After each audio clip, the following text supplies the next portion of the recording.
This is Pulse of Africa, the face of Ethiopia, the voice of Africa.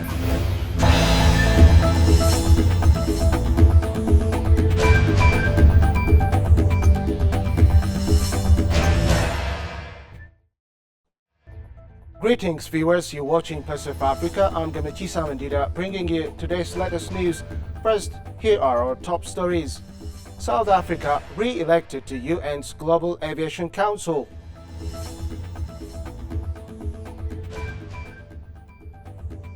Ethiopia rejects Egypt's unfounded GERD claims at UN General Assembly. Cameroon's presidential campaign officially kicked off. Now the news in detail. South Africa has been re-elected to the International Civil Aviation Organization ICAO Governing Council, the Department of Transport said Sunday. ICAO is a specialized agency of the United Nations that coordinates the principles and techniques of international air navigation and fosters the planning and development of international air transport to ensure safe and orderly growth.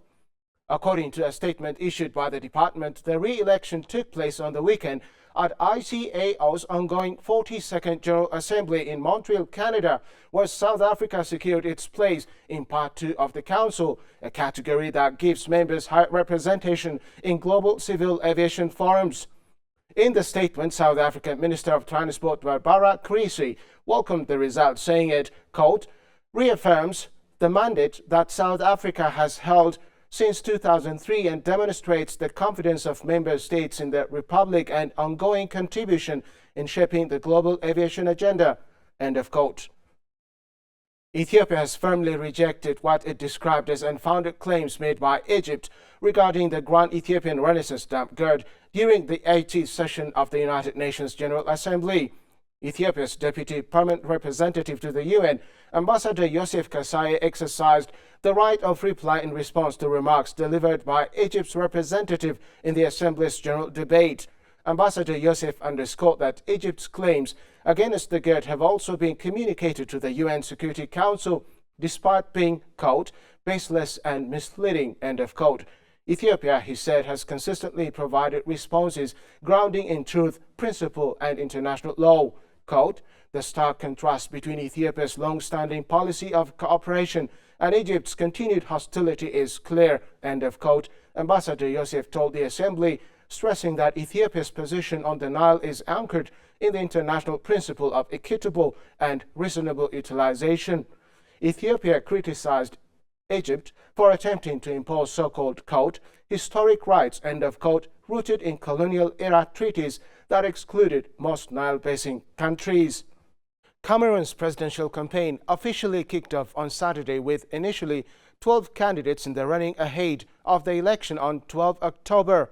The vote could extend or end Paul Biya's 43 years in power. Among those who hope to defeat the long-serving president is his former ally, Bello Bauba Maigari. The ex-tourism minister launched his campaign with a rally in Douala. He told supporters during the event, Maigari presented two presidential candidates, Ateki Seta Carson and Akere Muna, who have withdrawn from the race and formed a coalition with him. Gabon is awaiting election results on Monday that could prove crucial for the leadership of General Brice Clotaire Oligui Nguema. More than 900,000 Gabonese were called to the polls on Saturday in the country's first legislative and local elections since a 2023 military coup. Voters were asked to elect 145 parliament members as well as local councillors who will in turn indirectly elect senators, mayors and president of regional assemblies. Polls closed on Saturday evening with vote counting beginning immediately after. Observers were allowed to watch the operations. Initial results were still pending in the early hours of Monday morning. On September 27, 2025, the United Nations announced the reactivation of sanctions against Iran as outlined in Security Council Resolution 2231-2015. These sanctions reinstate measures from earlier resolutions 1696, 1737, 1747, 1803, 1835 and 1929 that were in place before July 20, 2015. The re-established sanctions list managed by the Security Council Committee under Resolution 1737, includes 43 individuals and 78 entities previously targeted.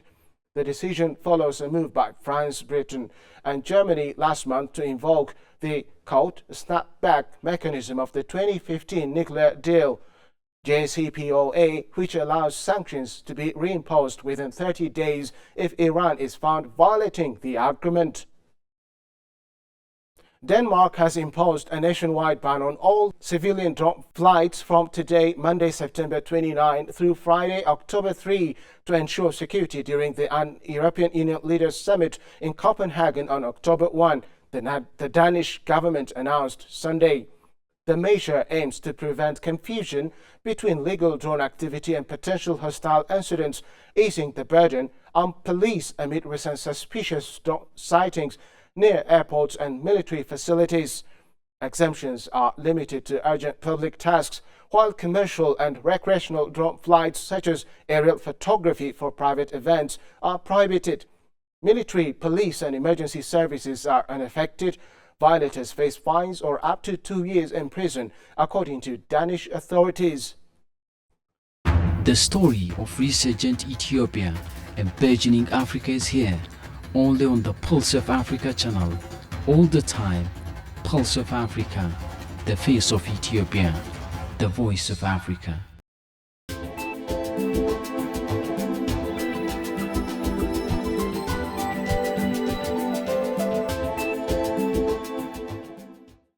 Now to business news. Italy's cable maker Prysmian has won a contract to build a submarine power cable connecting Italy and Tunisia, it said on Friday in a statement. The contract, awarded by tender of Italy's power grid operator TENA and the Tunisian electricity grid operator STEG, under the project could reach a value of around 460 million euros or $536.59 million, subject to certain conditions. Prysmian said the power line will go from the Partina electrical situation in Sicily to Milabi substation on the Tunisian Cape Bon Peninsula. Quote, the interconnector will benefit both countries and support the global shift towards cleaner energy, end of quote. Prysmian EVP Transmission BU Raul Gil said. Finally, global debt hit a record high of $337.7 trillion at the end of the second quarter, driven by easing global financial conditions, a softer US dollar and more accommodative stance from major central banks, a quarterly report showed on Thursday. The Institute of International Finance, a financial services trade group, said that global debt rose over $21 trillion in the first half of the year to $337.7 trillion. China, France, and the United States, Germany, Britain, and Japan recorded the largest increases in debt levels in US dollar terms, though some of that was due to a weakening dollar, the IIF found. Before we close here is a quick look at the latest global commodities prices updates.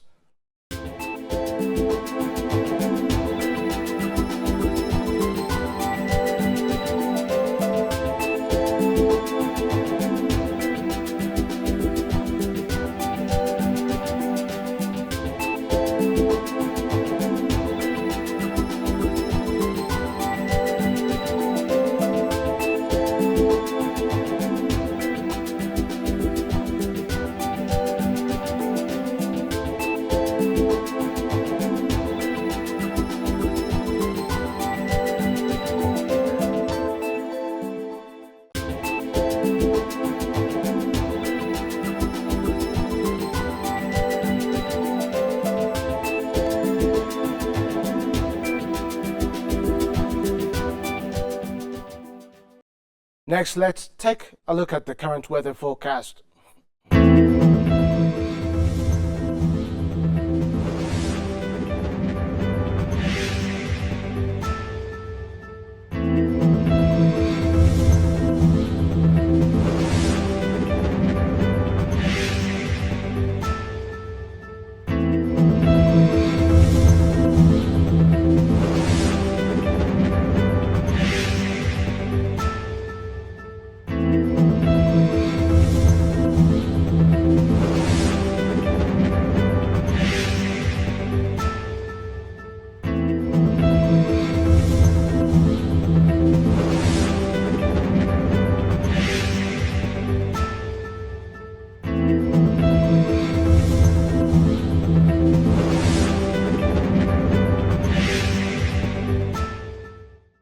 That's all from Pulse of Africa. Thank you for being with us.